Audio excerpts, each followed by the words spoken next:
Hey everyone, I'm Almar of almarsguides.com, and this video here is going to be talking about auction house tips that you can keep in mind for Dire Maul that's going to be coming out in just 5 days now. Blizzard decided to release Dire Maul separate from the Phase 2, so we're actually getting Dire Maul on October 15th, which is 5 days from the time I'm making this video. Now, this video is specifically going to talk about tips that you can use to make money prior to Dire Maul's release. Specifically, items you can buy now that are likely going to go up in value once Dire Maul comes out and in the weeks following Dire Maul's release.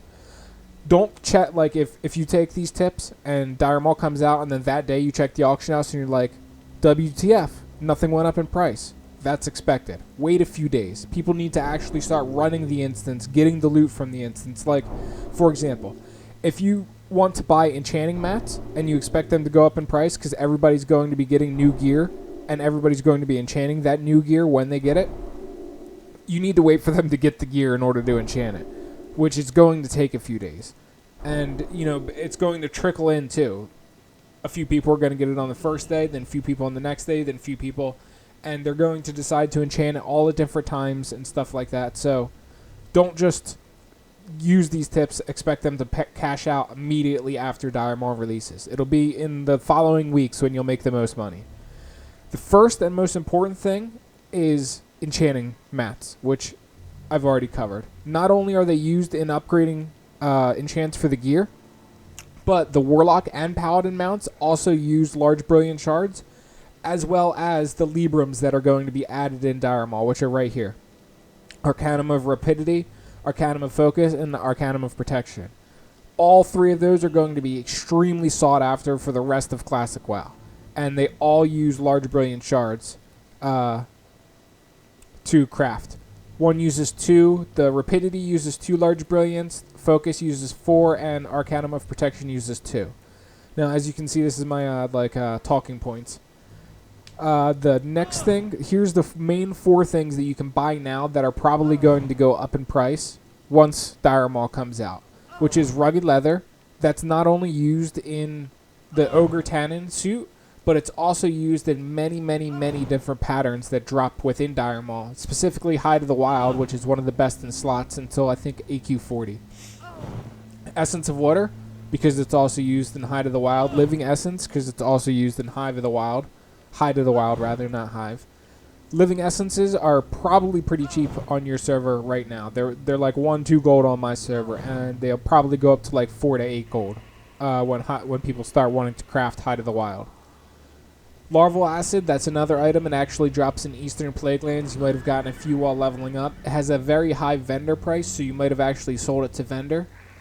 But if you kept it, it's probably going to go up in price. Or if you get a few from the auction house right now, in fact, if you check the auction house, you might be able to find them below vendor price on the auction house, due to the fact that gold isn't really inflating the auction house just yet. Of course, when Dire Maul releases, you're going to be able to sell the Dire Maul books as well as the Librams themselves that drop within the dungeons. Now, here's some items that are needed for the Dire Maul mounts. Specifically, Warlocks, Dark Iron Ore, Large Brilliant Shards, again. Elixir of Shadow Power, they need 10 of them. They're also going to be used in raids, so double usefulness. Black Dragon Scales, Warlocks also need, and Arcanite Bars, which both Warlocks and Paladins need. Now, these ones are only for people playing on Alliance. Arthas Tears for the Paladin mounts. They're also going to need, I think, 60 Rune Cloth it is. Arcanite Bars again. And 1 Azerothian Diamond and 1 Pristine Black Diamond. And also the Pristine Black Diamonds are also going to be used in the Librams that come out with Dire Maul as well. Now, let's look at some of these tailoring recipes here. Or, not tailoring, trade skill recipes. Shifting Cloak, that's probably going to be used by Feral Druids. Not going to be as in demand as Hide of the Wild, though. That's just, it's an amazing back slot. You're not going to be able to get much better than that. Well, actually, Shifting Cloak will be used by tanks, too. Who am I kidding? And then you have Chromatic Cloak, which is one of the best cloaks you're going to be able to get with fire resistance on it, as well as shadow resistance, which will also be used for Nax way down the road. Take a good look at the items that are used in crafting here. As you can see, a crap ton of rugged leather for each of them. Chromatic Cloak also takes black dragon scales and red dragon scales. So I don't even know where the red ones drop. I've been playing the game enough in a long time. Black dragon scales though, UBRS, pretty common, so they might actually go up in price. Red dragon scales might actually be in demand after that comes out. Something unrelated to the Belt of the Archmage, but ghost mushrooms, since they're used in the Elixir of Shadow Powers, they might also see a little bit jump in price. You can farm them in the cave in Hinterlands, one of my favorite spots. Like right in the middle of the zone, there's a cave in the Hinterlands. You can farm them right in there. Pretty common too. So the Belt of the Archmage, that is a pretty darn good belt slot for casters. Not I don't think. Well, actually, yeah, it will be. Like they said, pre-raid best in slot. So that's another item that people... Mooncloth, 10 of them. Essence of Water, Essence of Fire. Pretty much just the basics. Everything that's already expensive is just going to increase the price of them. Lots of Mooncloth, lots of Bolts of Runecloth, lots of Fellcloth. So that's a good... You can get some good ideas about what's going to go up in price based on those trade skill recipes right there. Thorium bars are also going to go up in price probably